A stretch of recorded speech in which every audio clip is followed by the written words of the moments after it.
ओम शांति। आज है 22 मई, शिव बाबा की साकार मुरली। बाबा कहते हैं, मीठे बच्चे, बाप की मदद या पूरा वर्षा लेने के लिए सगे बच्चे बनो। क्या कहते हैं बाबा? सगे बच्चे बनो। सगे अर्थात पूरा संन्यास कर पवित्रता की प्रतिज्ञा करने वाले। प्रश्न, बाप फुल रहम दिल है कैसे? कौन सा रहम बच्चों पर सदा ही करते हैं? उत्तर है, कोई बच्चा कितना भी विघ्न डालता है, माया के वश हो उल्टा कर्म कर लेता है, लेकिन फिर भी अगर कोई भूल महसूस करता है तो बाप उसे शरण ले कहते हैं, अच्छा फिर से ट्रायल करो। क्या कहते हैं बाबा? अच्छा फिर से ट्रायल करो। अब गुणों को निकाल गुणवान बनो। बाप फुल रहम दिल है, क्योंकि जानते हैं बच्चे और कहाँ जाएंगे। सदा खुश रहें, यही बाप की आश रहती है। गीत है तुम्हारे बुलाने को जी चाहता है। ओम शांति। मीठे मीठे बच्चे, तुम्हें गोप गोपियां भी कहा जाता है। क्या कहा जाता है? गोप गोपियां। सतयुग में गोप गोपियां नहीं होते, वहां तो राजधानी चलती है। गोप गोपियां संगम युग पर हैं, जबकि गोपी वल्लभ भी आते हैं। वल्लभ बाप को कहा जाता है।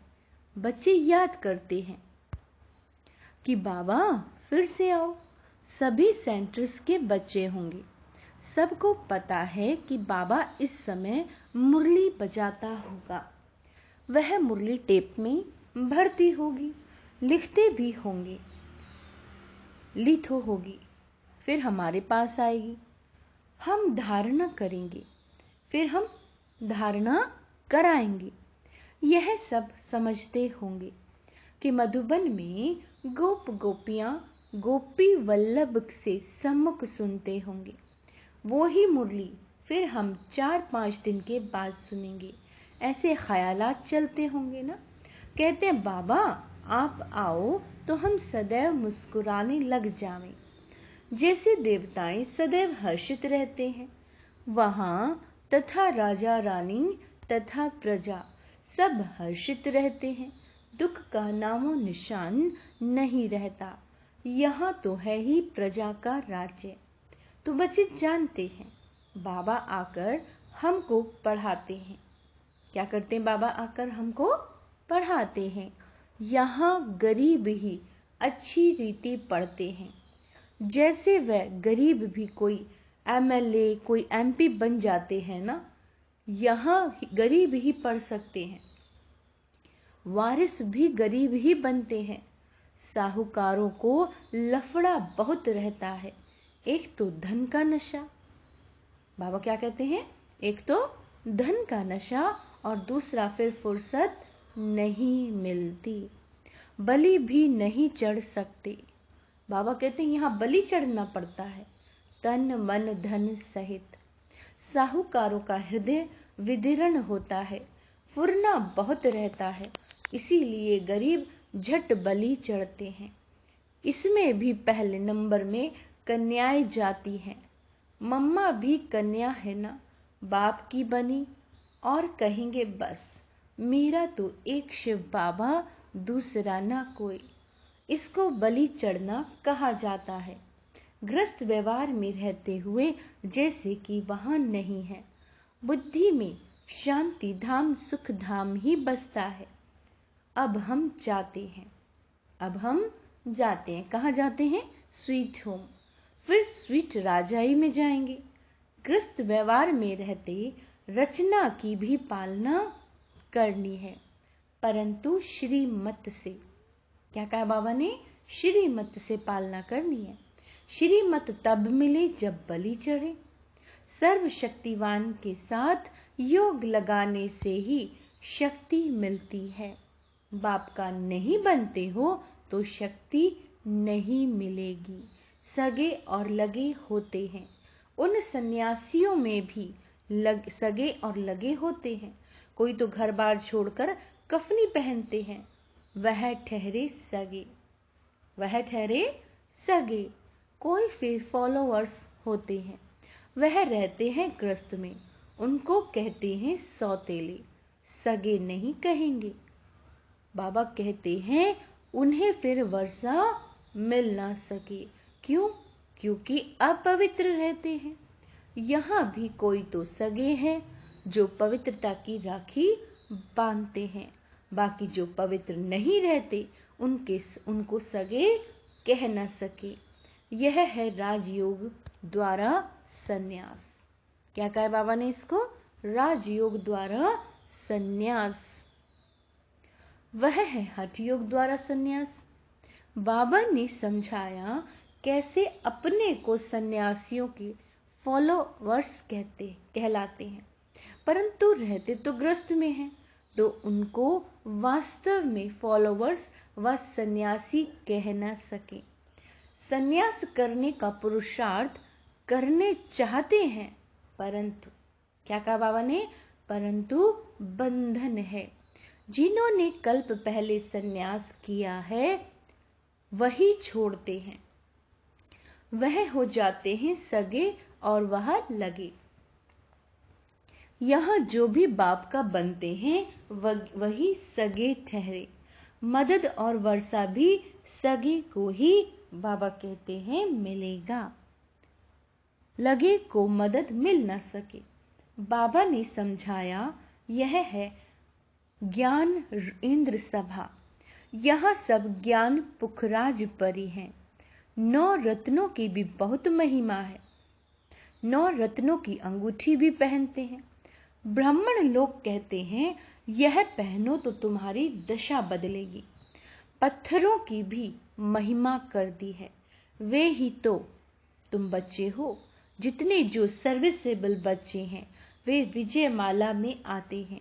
ऊंचे ते उच्च है हीरा बनाने वाला बाबा, उनको बीच में रखते हैं।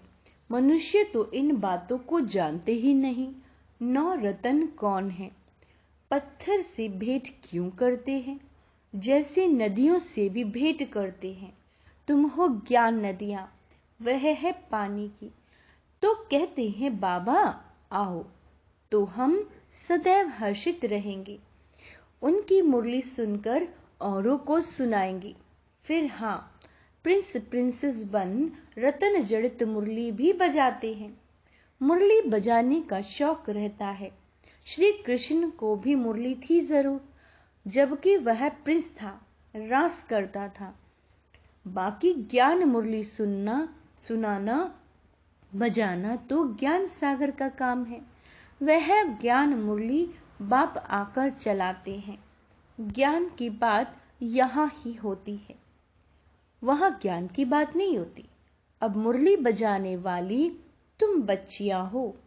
सतयुग में त्रिकालदर्शीपने का ज्ञान नहीं होता, वहां ये नॉलेज प्राय लोप हो जाती है। परंपरा नहीं चल सकती। पीछे तो होती है प्रालब्ध। क्या होती है? प्रालब्ध। ज्ञान एक ही बार मिलता है। अभी तुम 21 जन्मों के लिए प्रालब्ध पा रहे हो। प्रालब्ध मिलेगी फिर तो बाबा भी परम धाम में जाकर बैठ जाएंगे। तुमको ज्ञान योग बल से विश्व का मालिक बनाकर हम वाणी से परे होकर बैठ जाते हैं। फिर वहां मेरे को कोई नहीं जानते। क्या कहा बाबा ने? फिर वहां मेरे को कोई नहीं जानते। मुझ रचयिता और मेरी रचना को कोई जान नहीं सकते। न बाप को जानते, न सृष्टि के आदि मध्य अंत को जानते। वहां ये ज्ञान नहीं रहता। राधा कृष्ण को वहां यह पता हो कि फिर 14 कला बनना है तो राज्य ताज की खुशी ही गुम हो जाए। यह ज्ञान वहां रहता ही नहीं है। बाप हर बात क्लियर कर समझाते हैं। क्या कहते हैं? तुम भी सन्यासी हो, वे भी सन्यासी हैं। तुम भी सन्यासी हो, वो भी सन्यासी हैं, वो है हठ योग का सन्यास। बाबा कहते हैं सन्यासी हद का घर बार छोड़ जाते हैं। वहां है शंकराचार्य और यहाँ है शिवाचार्य। शिव बाबा ज्ञान का सागर है ना, उनको आचार्य कहा जाता है। क्या कहा जाता है? आचार्य। श्री कृष्ण आचार्य नहीं है, भगवान शिवाचार्य बैठ तुम बच्चों को समझाते हैं। क्या है बाबा? शिवाचार्य। राजयोग सिखलाते हैं। वह हठ योगी है, वह राजयोग सिखला न सके। यह बेहद का बाप ही सतयुग का राज्य प्राप्त कराने राजयोग सिखलाते हैं। तुम अब बाप के पास आए हो, वे जन्म बाई जन्म सन्यास लेते हैं। तुम 21 जन्म फिर सन्यास नहीं लेते हो। तुम जानते हो ये पुरानी दुनिया है, हम इसको ठोकर मारते हैं। शिव बाबा ने 2 प्रकार की यात्रा समझाई है, एक रूहानी यात्रा, दूसरी जिस्मानी। सुप्रीम बाप कहते हैं मैं तुमको यात्रा पर ले जाता हूं, फिर तुम मृत्यु लोक में नहीं आएंगे। कहां नहीं आएंगे? मृत्यु लोक में। कलयुग में जन्म नहीं लेंगे। बाप है सुप्रीम पंडा, उनके बच्चे भी पंडित ठहरे। तुम हो रूहानी पंडित, रूहानी यात्रा कराने वाले। बाबा कहते हैं यह धारण करने की बातें हैं। बच्चे अच्छी रीति धारणा कर समझाते हैं। कोई फिर ऐसे भी हैं जिनका योग पूरा नहीं रहता, बल ज्ञान की धारणा अच्छी रहती है, योग नहीं ठहरता। ज्ञान में माया इंटरफेयर नहीं करती, योग में माया इंटरफेयर करती है। जैसे रेडियो में स्पीच करते हैं तो लड़ाई जब लगती है तो 1-2 का आवाज सुनने नहीं देते, खिटखिट करते हैं। तो योग में माया भी इंटरफेयर करती है। भारत में योग का नाम मशहूर है। प्राचीन योग किसने सिखाया? बाबा पूछते हैं। उन्होंने श्री कृष्ण भगवानुवाच कह दिया। बाबा कहते हैं श्री कृष्ण तो है सतयुग में, फिर उनका नाम, रूप, देश, काल बदलते बदलते यह है अंतिम जन्म। फिर उसमें बाबा प्रवेश कर उनको यह बना रहे हैं। तुम जानते हो ब्राह्मण सु देवता बने, फिर क्षत्रिय सु वैश्य शूद्र बने। बाप बैठ समझाते हैं मैं जो तुमको ये नॉलेज देता हूं वह प्रायः लोप हो जाती है, इस द्वारा सुनाता हूं। बाबा कहते हैं तो पहला नंबर नदी ब्रह्मा। मेला लगता है ना ब्रह्मपुत्रा और सागर पर। यह ब्रह्मपुत्रा है बड़ी नदी जो धारण करके कराते हैं बरोबर। भगवान रूप बदल कर आया है। कैसे आया भगवान? रूप बदल कर आया है। जो निराकार रूप है वह बदलकर साकार में आते हैं। ब्राह्मणों का सबसे ऊंचा कुल है। बाप ब्रह्मा मुख कमल द्वारा ब्राह्मणों को ज्ञान दे देवी देवता धर्म और क्षत्रिय धर्म की स्थापना करते हैं। सतयुग त्रेता में और कोई धर्म नहीं है। अब स्थापना हो रही है राधे कृष्ण जो है वो लक्ष्मी नारायण बनते हैं, जिन्होंने भी पढ़ाई की है। वह सतयुग में तो जरूर आएंगे क्योंकि अविनाशी ज्ञान का विनाश नहीं होता। प्रजा तो बहुत बनती है, कोई चले जाते हैं फिर चक्कर लगाकर आ जाते हैं। जाएंगे कहाँ? क्या कहते हैं बाबा? जाएंगे कहाँ? क्षमा तो एक ही है, परवाने अनेक हैं, तो क्षमा पर आते रहेंगे। भागंती हो जाने वाले भी आएंगे। क्या कहा बाबा ने? भागंती, जो बाबा को छोड़ के अभी जा चुके हैं वो भी आएंगे।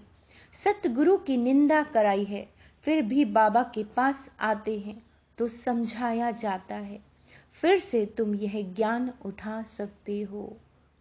वे फील करते हैं बरोबर हमारी ही भूल है तो उनको भी शरण लेना पड़ता है। फिर बाबा कहते हैं उनकी भी सेवा करेंगे, अंत तक फुल रहम करना है। कितना भी विघ्न डालते हैं फिर भी कहेंगे भल जाओ, ट्रायल करो, मना नहीं है। बाप है फुल रहम दे, तुम उनके बच्चे हो ना। कहते हैं माया ने भटकाया फिर भी उनकी सर्विस की जाती है। शरण में आते हैं तो फिर उठाना है, अवगुण को निकाल गुणवान बनना चाहिए। बाप कभी दुश्मन नहीं बन सकता। बेहद का बाप कहेंगे कि बच्ची सुखी रहो, रहम आता है कहाँ जाएंगे, और कोई जगह ही नहीं है जहां बाप से वर्षा ले सके।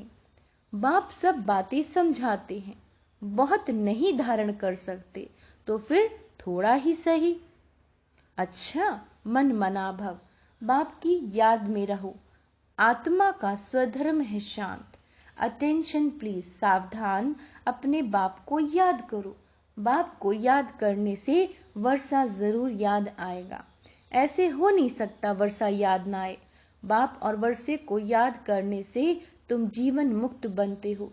कितनी सहज बात है। नाम ही रखा है सहज राजयोग। योग कहने से मूंझते हैं।